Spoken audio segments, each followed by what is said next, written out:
Saudara-saudariku yang terkasih, salam sejahtera bagi kita semua. Tayangan saya kali ini berisi sebuah tanggapan untuk salah seorang yang menuliskan sebuah komentar.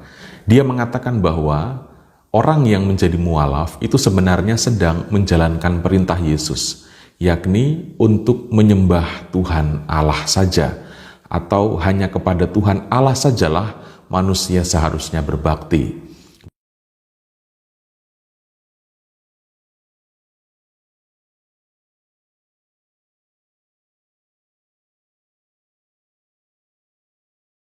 Saya merasa perlu untuk sedikit menanggapi hal ini. Benarkah dengan menjadi mualaf, maka seseorang itu menjalankan perintah Yesus? Tentu saja tidak demikian. Berikut ini beberapa argumen saya. Yang pertama, bagaimana mungkin ketaatan kepada seseorang itu berjalan serentak dengan penyangkalan terhadap orang tersebut? Bagaimana mungkin orang dikatakan taat kepada Yesus dengan tujuan untuk menyangkal Yesus? Menjadi mualaf itu berarti bentuk penyangkalan terhadap iman akan Yesus. Bagaimana mungkin dikatakan menjadi mualaf adalah bentuk ketaatan kepada Yesus? Yang kedua, seringkali orang-orang non-Kristen itu menganggap diri sok tahu dengan Alkitab. Orang-orang non-Kristen seringkali menganggap diri sok tahu dengan kitab suci orang Kristen atau kitab suci Katolik. Orang asal kutip ayat-ayat Alkitab untuk menyerang balik orang-orang Kristen yang jarang baca Alkitab. Komentar yang sedang saya bahas ini adalah salah satu contohnya. Dia mengatakan menjadi mualaf itu adalah bentuk menjalankan perintah Yesus. Lalu ia mengutip teks Injil. Lucunya, teks Injil yang diambil itu adalah bagian dari dialog Yesus saat mengusir iblis. Mohon maaf, saya harus memberitahu bahwa di dalam Alkitab, bahkan di dalam perikop di mana teks tersebut dia ambil, itu tercatat bahwa figur yang mengutip teks Alkitab untuk menjerat Yesus atau untuk melumpuhkan Yesus itu adalah iblis atau setan.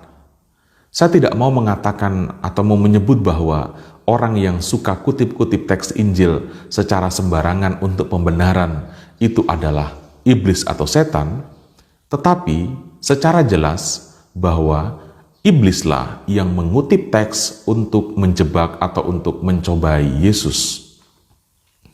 Ini jelas pekerjaan dari setan. Yang ketiga, mari kita lihat secara keseluruhan kutipan teks yang dicomot orang tersebut. Teks tersebut adalah bagian dari teks Injil tentang Yesus yang dicobai di padang gurun.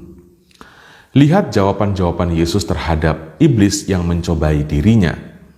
Kita simak jawaban kedua dan jawaban ketiga dari Yesus. Saat iblis mencobai Yesus untuk kedua kalinya, yakni menyuruh Yesus untuk menjatuhkan diri dari bubungan bait Allah, lihat bagaimana jawaban Yesus. Ada tertulis, jangan mencobai Tuhan Allahmu. Ini sangat jelas menyiratkan siapa Yesus. Dia adalah Tuhan dan Allah itu yang sedang dicobai oleh iblis, sehingga dia mengatakan jangan mencobai Tuhan Allahmu. Selanjutnya, saat Yesus dicobai agar mau menyembah iblis itu, mari kita lihat bagaimana jawaban Yesus.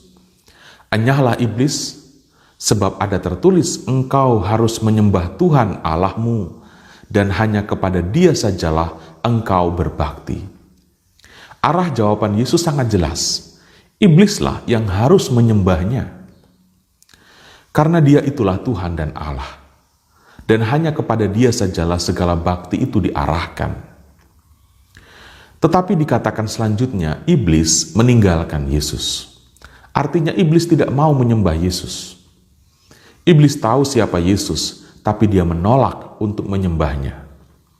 Menolak untuk menyembah Yesus itu sama dengan memposisikan diri sebagai iblis yang meninggalkan Yesus. Menolak untuk menyembah Yesus itu sama dengan penolakan untuk menyembah Tuhan atau untuk menyembah Allah yang benar. Jadi saudara-saudari, bagaimana mungkin dikatakan bahwa menjadi mualaf itu adalah bagian dari menjalankan perintah Yesus, sedangkan Yesus sendiri mengarahkan agar hanya kepada Dia sajalah kita menyembah. Sayang sekali teks Injil dicomot-comot untuk pembenaran. Mari kita lebih berhati-hati terhadap pekerjaan iblis yang bisa mengambil dan bisa mengutip teks Alkitab untuk pembenaran. Yesus datang ke dunia menjadi manusia untuk mengarahkan manusia pada iman yang benar. Dan proses beriman yang benar itu terjadi di dalam dan melalui Yesus. Selama ini orang hanya tahu ada Tuhan, tetapi seperti apa dan bagaimana Tuhan itu, manusia buta. Manusia tak punya pengalaman bersama dengan Allah. Dengan iman akan Yesus, kebutaan akan Tuhan itu dimelekkan.